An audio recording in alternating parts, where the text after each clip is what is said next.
Thank you so much to my YouTube channel members. Thank you all for supporting the channel. It really means a lot, including my most recent two, Manas and Mud. Thank you all so much.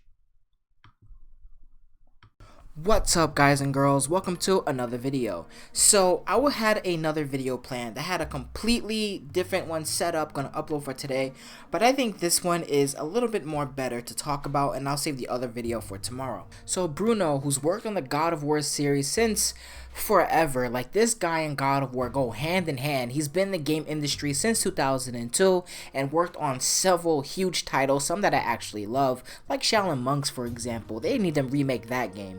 But anyways, he was asked by Johnson over on Twitter about Hades' soul, and here was Bruno's response.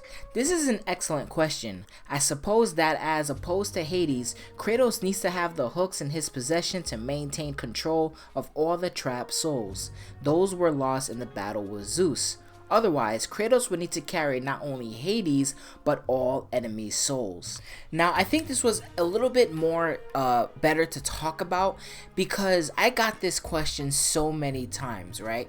In the past, I would get this question like non-stop that Hades still exists inside of Kratos, which means that somehow his soul can escape and eventually fight Kratos and get his revenge, and this is a great way for Greek to come in, but I never really answered or talked about it directly because I didn't really know, to be perfectly honest with you.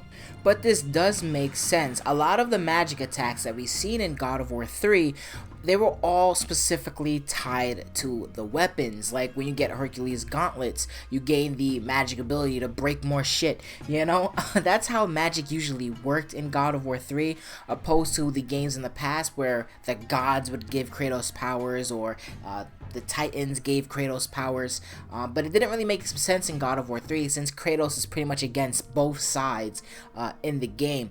So a lot of the magic attacks were tied to the weaponry. When you get the claw that Hephaestus gives you, you get the electric attack. If you have the blades equipped, you get the Spartan shield attack. With Hercules gauntlets, you get, you know, the ability to break more stuff.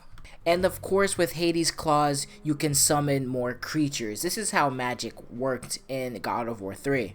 This, of course, didn't include the bow and the boots, which we on the stream call the Greek Force Ones, but those were items that had its own bar, and that actually made a lot of sense that it had like an item usage bar. But yeah, I'm really glad I never really made a video about Hades' soul inside of Kratos, because now it's confirmed that Hades' soul is not inside of Kratos. It is in fact inside the claw that we took from Hades, and those were broken at the end of God of War 3, along with all our other equipment, including the wings, the gauntlets, all the things I pretty much just described, except for, of course, the Chaos Blades.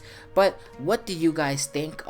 It really is sad that that theory that a lot of people were making are dead, and thank God I don't have to get this question anymore, because I did get it a lot over the years. I'm gonna be out of here. Thank you guys for listening. Deuces.